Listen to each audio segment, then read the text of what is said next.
Hi and welcome to Dr. Mix. We have been waiting for this. I have been waiting a little extra because I wanted to know it well before I would show it to you.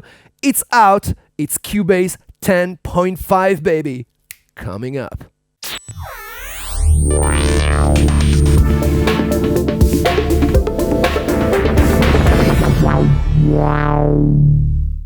It's great to have you on this channel. I really love you. You know that I have been making music with Cubase for a long time. This is a picture from 30 years ago. So I've been endorsing Cubase for 30 years and now I'm endorsed by Cubase. In return, this video is brought to you by Steinberg. Hey, listen. There is so much new features in Cubase. I have checked them out. There's so many of them. And the first one is the spectral comparison EQ. So here it is. You can see on this session that I've got a kick drum, I've got a bass. But what happens when you play these two instruments together? Sometimes you can get clashes. Let me show you what I mean by that. This is the kick, yeah?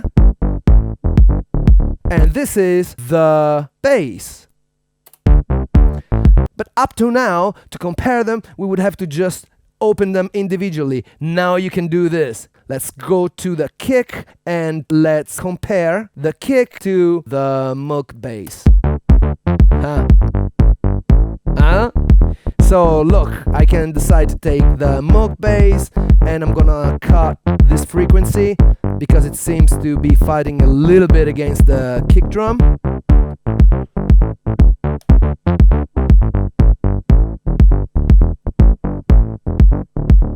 And now the kick drum is commanding this track. So, I mean, we've been talking about this on, the official guide to mixing. We mentioned this many times with Dr. Mix that you should always make space for the low end. And, choosing between the kick and the bass is one of those operations that you need to do on a constant basis. This tool is perfect for that and much more, in fact. Next, video export render. Now, I couldn't be more excited about this new video feature because I work with video a lot. So as you can see, Cubase can work with video. You can drag a video inside of it and it will play along with the music. But before you couldn't export, like say, a section of it. So now you can select a section, go to export video, bang, V3, hit that, job done. Next, multitap delay.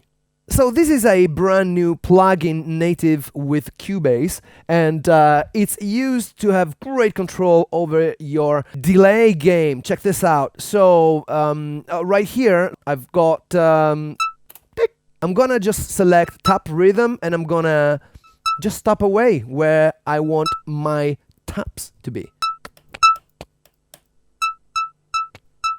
Yeah? Salsa, baby.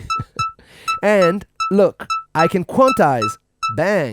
That's pretty cool, right? I can set the levels. Maybe I can have this one going a little bit down. This goes there. And the last one goes a little bit louder. And it's not finished. I can do saturation. Yeah? So I can go to tap effects and I can say, all right, give me a little bit of reverb, okay?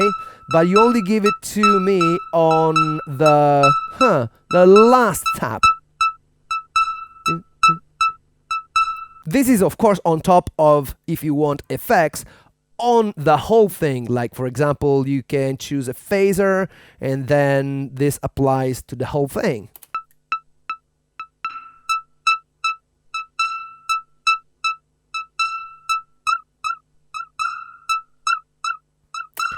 Infinite possibilities. Next, Pad Shop 2. Everyone knows how hard it is to find like just good pads that work, like this one.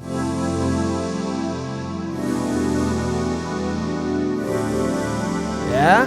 Sounds pretty cool, right? And now you can do a lot more because, for example, I can take my own sample. I can put it right there. Check out. Let me pull it up a little bit.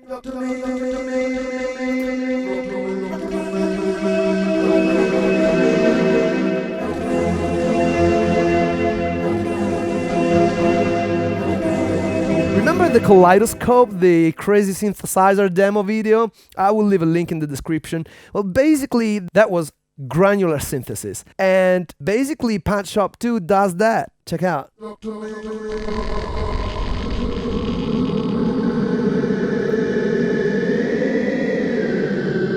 So you can get that straight out of the box. Not too bad, right?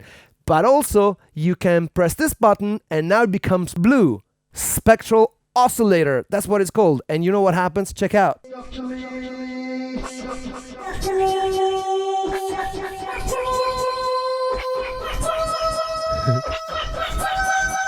Hello, time stretching algorithm. You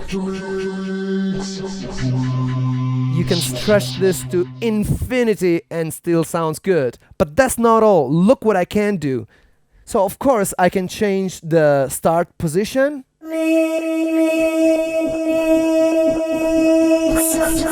But also I can decide the speed of reproduction. Check out.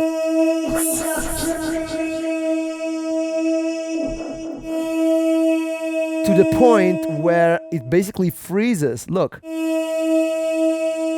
It's cool, right? Let's use it a little bit like this. And now?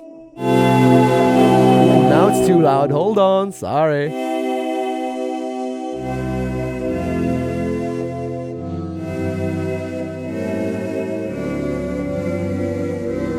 And you've got all the controls like purity. Check out.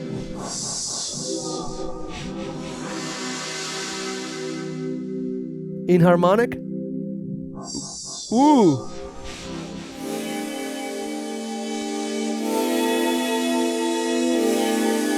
Low cut. You've got quite a few things here, Brad. Ooh. And detune.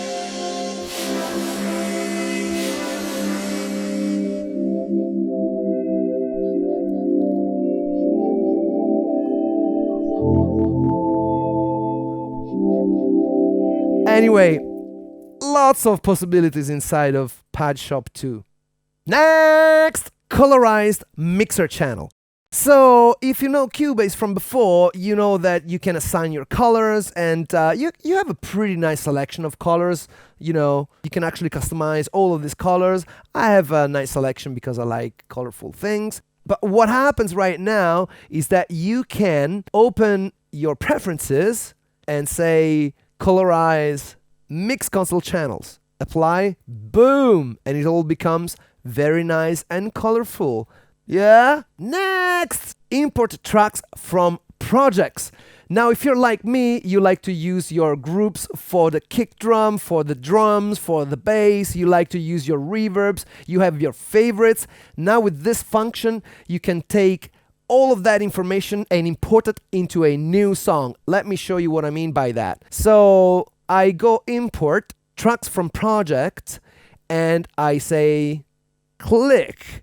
Now, see, I can select just the folder or just a VCA group or just this effect or even a group, and as of course the tracks as well if I need that, but everything is just instant in one go. I can just save so much time setting up all my stuff.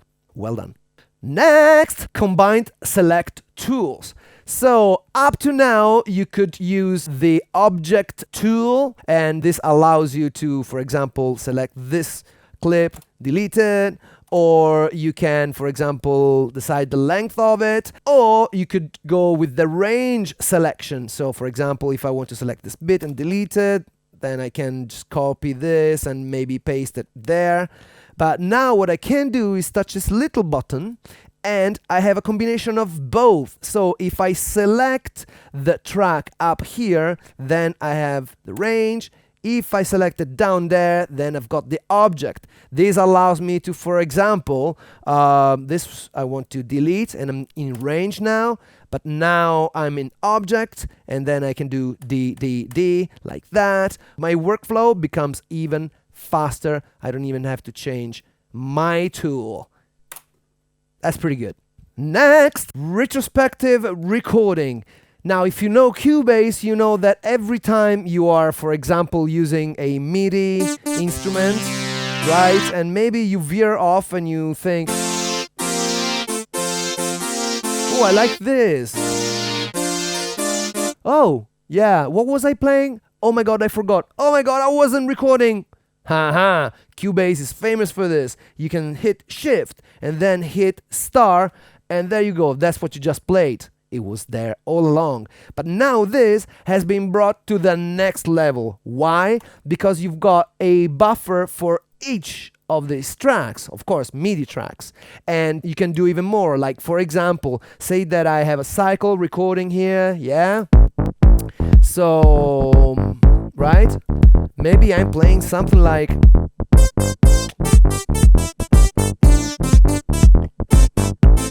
Or... Alright? So what I can do now is I can go to retrospective recording and say insert as cycle recording. And check out. Click here. I've got all my takes.